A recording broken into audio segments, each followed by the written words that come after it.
होगा, और अगर सब मिलकर कोशिश करें तो रास्ता निकल सकता है। राजू के चेहरे पर एक उम्मीद की किरण जागती है। हाँ बाबा जी, अगर सब मिलकर काम करें तो हम पानी ढूंढ सकते हैं। हमने पहले कभी ये कोशिश ही नहीं की। लेकिन इतनी कठिन जमीन में नया कुआं खोदना आसान नहीं। मुश्किल जरूर है, नामुमकिन नहीं। अगर हम मिलकर काम करें तो ये हो सकता है। राजू खड़ा हो जाता है, उसकी आंखों में एक नई रोशनी है। तो फिर हम कल से काम शुरू करेंगे। मैं गांव के सभी युवाओं को इकट्ठा करूंगा, हम मिलकर नया कुआं खोदेंगे। यह कहते हुए वह शामू के साथ गांव के दूसरे युवाओं को बुलाने के लिए निकल पड़ता है। कहीं दूर से गरज की हल्की सी आवाज आती है, जैसे आकाश ने उनकी उम्मीदों की गवाही दे दी हो।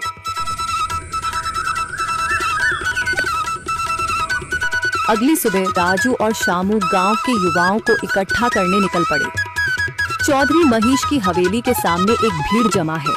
बाबा जी, संदरी, गांव के कुछ बुजुर्ग और किसान सभी मौजूद हैं। हम हाथ पर हाथ रखकर नहीं बैठ सकते। अगर अल्लाह ने हमें हिम्मत दी है तो हमें खुद पानी के लिए मेहनत करनी होगी। हम एक नया कुआं खोदेंगे। लेकिन राजू, क्या हमें यकीन है कि वहाँ पानी मिलेगा? बेटा, पानी जमीन के अंदर होता है, बस सही जगह खोदने की जरूरत है। हमने अपने बुजुर्गों से सुना था कि पुरानी नहर के पास जमीन नरम थी, शायद वहीं पानी हो। बाबा जी सही कह रहे हैं। अगर तुम सब यह काम करने के लिए तैयार हो तो मैं अपने कुछ मजदूर भेज सकता हूँ। धन्यवाद चौधरी जी, लेकिन हम सब खुद भी मेहनत करेंगे।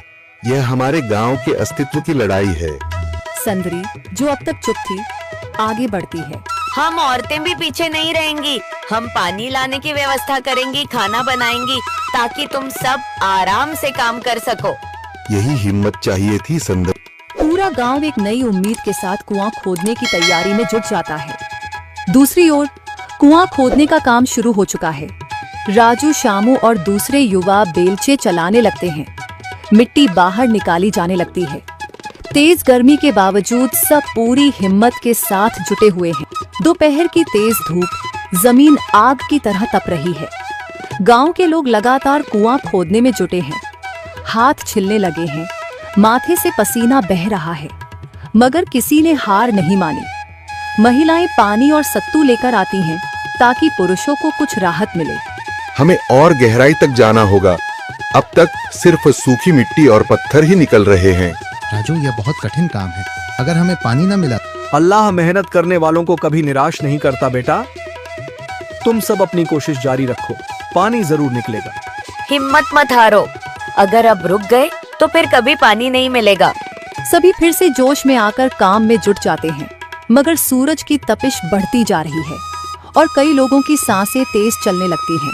तभी एक तरफ से रामलाल और उसके आदमी हंसते हुए आते हैं। अरे भाई, तुम्हें लगता है कि जमीन तुम पर रहम करेगी? हाँ हाँ, ना समझ लोग, ये सब बेकार की मेहनत है। रामलाल, हमारा हौसला मत तोड़ो। अगर तुम मदद नहीं कर सकते तो कम से कम मजाक भी मत उड़ाओ। मदद? हाँ, मैं अपने कुएं का पानी बेच सकता हूँ, मगर मुफ्त में नहीं दूंगा। राजू सब अनसुना कर फिर काम में लग जाता है। शाम होने लगती है, लेकिन अभी तक पानी का नामो निशान नहीं। कुछ लोग मायूस होकर पीछे हटने लगते हैं।